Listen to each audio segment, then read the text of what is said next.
Paz, irmãos, tudo bem? Eu vou gravar esse áudio aqui para trazer um acréscimo sobre o assunto de Gog e Magog. Eu estava pesquisando hoje e tive um acréscimo muito interessante. Certeza que vocês vão gostar. Eu vou postar esse áudio no grupo Reino Eterno, mas eu vou também postar no canal. Eu falei pro pessoal do canal que ia postar no canal também. Hoje eu estava em casa pesquisando sobre Gog e Magog. Fui procurar a palavra no hebraico, fui procurar para ver se tem no grego. Eu já tinha feito isso, mas às vezes eu faço de novo, porque às vezes a gente deixa escapar alguma coisa, né? Fui procurar em outras versões, até que eu cheguei na versão King James, até que eu cheguei em um blog que estava dando uma informação sobre esse assunto, e eu fui verificar e vi que o assunto é verdadeiro, que o assunto faz sentido. Vocês conhecem a versão Septuaginta? É aquela versão dos 70 anciãos.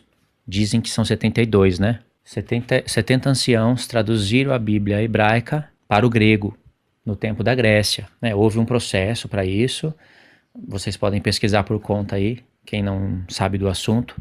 É a versão chamada Septuaginta. Foi traduzido para o grego e daí foi traduzido para outras versões. A King James também, tem a King James que vem da Septuaginta. E o interessante é o que está em Amós, capítulo 7, verso 1. Curioso que há uns 2-3 meses atrás eu estava estudando o livro do profeta Amós. E eu fiz umas anotações, acabei ligando com as visões do profeta Daniel e as visões do profeta Zacarias. Eu percebi que as visões do profeta Amós, elas estão alinhadas com a visão do profeta Daniel e com a visão do profeta Zacarias. E essas visões elas vão aparecer no Apocalipse, irmãos. Eu fiz umas anotações muito interessantes no livro do profeta Amós. Eu não vou falar todas elas, né? Mas entre essas anotações, eu anotei aqui no capítulo 5 de Amós tem 3 ais. E no terceiro ai, Deus fala a respeito do seu grande dia. O terceiro ai me lembra as 3 últimas trombetas de Apocalipse, que é a quinta, a sexta e a sétima. E a sétima trombeta, que é o terceiro ai, está relacionado com o grande dia do Senhor. Em Amós 5 também vai aparecer falando do leão, do urso e da serpente, que fala a respeito do leopardo. Em um outro áudio eu posso explicar isso, precisa da palavra hebraica. E entre essas anotações, eu anotei as visões do profeta Amós. E é aí que fica interessante, as visões do profeta Amós está relacionado com o tempo determinado do fim. E na nossa tradução, que a gente tem em mãos, que não vem da Septuaginta, está escrito assim: O Senhor Deus assim me fez ver, e eis que ele formava gafanhotos no princípio do rebento da erva serôdia, e eis que era a erva serôdia depois de findas as ceifas do rei. É assim que está na nossa tradução. Mas na Bíblia, King James, que veio da Septuaginta, e na versão grega mesmo, Septuaginta, eu baixei a Bíblia no grego, no celular, no computador e verifiquei. Está escrito assim: Assim me mostrou o Senhor, e eis um bando de gafanhotos estava vindo. E eis que um dos gafanhotos devastadores era Gog, o rei. Essa palavra Gog, ela só tem na versão Septuaginta.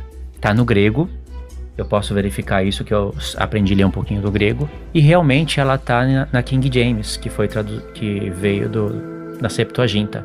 Eu já anotei esse texto, antes de conhecer isso, eu já tinha anotado esse texto com uma visão que está relacionada com Apocalipse. Ainda que eu não vi a palavra Gog aqui nessa tradução, eu sabia que um bando de gafanhotos está relacionado com o rei da Síria. Porque no profeta Naum, o rei da Síria, ele tem os seus príncipes, que são gafanhotos. E eu sei que ali está falando de Gog e Magog, como eu falei no estudo de Gog e Magog. É a besta e os reis da terra. No profeta Daniel, os reis da terra são os 10 dedos da estátua. A figura dos 10 dedos da estátua fala dos reis da terra. Deus também muda essa figura e coloca um quarto animal que tem 10 chifres. 10 chifres em paralelo com os 10 dedos. Tudo isso é para Deus acrescentar revelações para a gente. Ele muda as figuras. Então os reis da terra, na segunda visão de Daniel, é os 10 dedos da estátua. E os reis da terra, na terceira visão de Daniel, é os 10 chifres da besta. Agora, em outros profetas, os 10 dedos da estátua e os 10 chifres da besta é um bando de gafanhotos. E o rei é o rei da Síria. Em Ezequiel já não fala gafanhotos, já não está escrito 10 dedos de barro misturado com ferro, não está escrito 10 chifres, mas está escrito Gog e Magog. Todos esses profetas que eu acabei de mencionar, eles formam o último reino, o último império na terra, que batalha contra Israel e contra o povo de Deus espalhado por todo o abismo, por todas as nações. Essa parte da visão no profeta Amós diz assim: o Senhor Deus assim me fez ver, e eis que ele formava gafanhotos no princípio do rebentar da erva serôdia. E eis que era a erva serôdia depois da cegada do rei. Olha, quem formava os gafanhotos? Era Deus que formava. Lembra que diz, acho que em Miqueias ou em Sofonias, eu tenho que gravar isso na mente para não ficar sempre com essa dúvida. Diz que o intento dele é juntar as nações. É Deus que junta as nações. Ele fala isso também por Abacuque. Na visão de Abacuque, diz que tem um homem que junta para si as nações. Esse homem tem a boca arrogante. A gente vai ver ali que a morte e o inferno segue ele. Então está falando do chifre pequeno, que reina sobre nações. Na verdade está falando de Gog, né? Então aqui quem forma isso é Deus. Mas é porque Deus deixa que ele faz isso na terra, que o inimigo vai fazer isso na terra. E aqui coloca a erva serôdia como os filhos de Israel. Aí diz o seguinte no verso 2: e quando eles tinham comido completamente a erva da terra, eu disse: Senhor Deus, te peço, perdoa, como subsistirá Jacó, pois ele é pequeno. Quando o profeta Amós viu os gafanhotos comer completamente a erva da terra, ele intercedeu por Jacó, já associou Jacó sendo a erva da terra. Aí então o Senhor se arrependeu e disse: isso não acontecerá. Essa ideia do gafanhoto e dos gafanhotos comerem a erva da terra, ela aparece em Apocalipse. Em Apocalipse, na quinta trombeta, que começa o primeiro ai, ali a gente vai ver uma estrela caída do céu.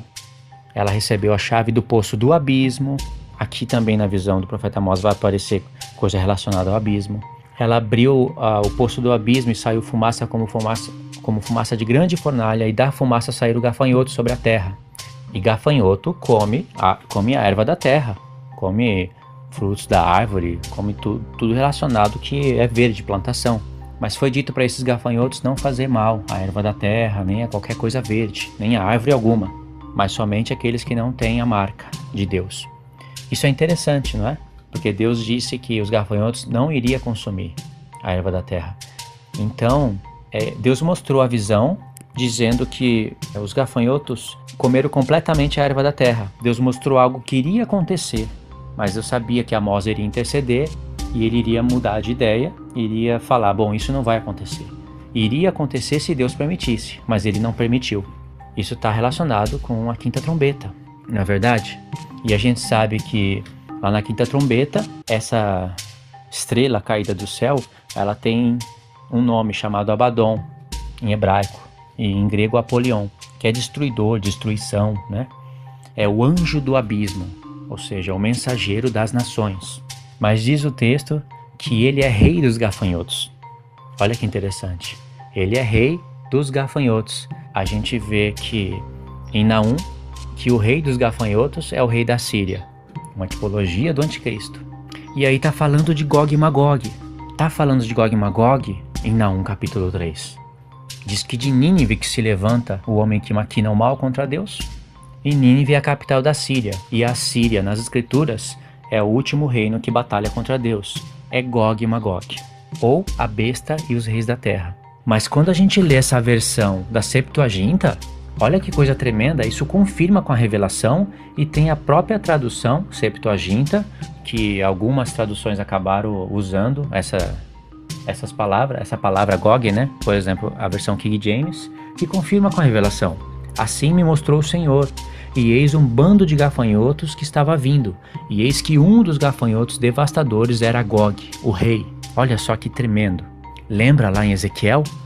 Fala que Gog, junto com Magog e várias nações, que vão ser reveladas como nações islâmicas também, nem todas vão ser, algumas vão seguir o Império Islâmico, diz que eles vêm como nuvem para cobrir a terra, porque Deus usou uma expressão do alto e não de baixo. Então esse é o acréscimo. Infelizmente, nós estamos rodeados de tradução que está faltando coisas, que tem erros, a gente sabe disso. E essa parte do Gog, que está em Amós 7, ela não está no hebraico. Na Bíblia hebraica que eu tenho, não aparece Gog. Mas na Septuaginta, que é uma tradução do hebraico para o grego conservada até hoje, aparece e confirma Gog, rei dos gafanhotos. Eu baixei a Bíblia Septuaginta no celular, eu vou tirar uma foto e vou postar no grupo. Já no canal, eu posso deixar link na descrição da Bíblia para vocês confirmarem isso. E lembra o que eu disse algum tempo atrás no grupo? Que de pouco a pouco, conforme nós vamos pesquisando, Deus vai acrescentar mais coisas sobre Gog e Magog. Ele vai nos mostrar o porquê usar o nome Gog e Magog. Por que não usou Magog e Javã, que foi traduzido como Grécia? Por que usou Gog e Magog? Magog é irmão de Javã. Na nossa Bíblia, Javã foi traduzido como Grécia. Na Bíblia Católica, tá certo, foi traduzido como Javã, para a gente se lembrar dos filhos de Noé. Mas por que Gog e Magog? Só porque rima? Então, tem coisas que a gente precisa buscar. Alguns dicionários dizem que Gog significa montanha, mas não tem nenhuma prova para isso.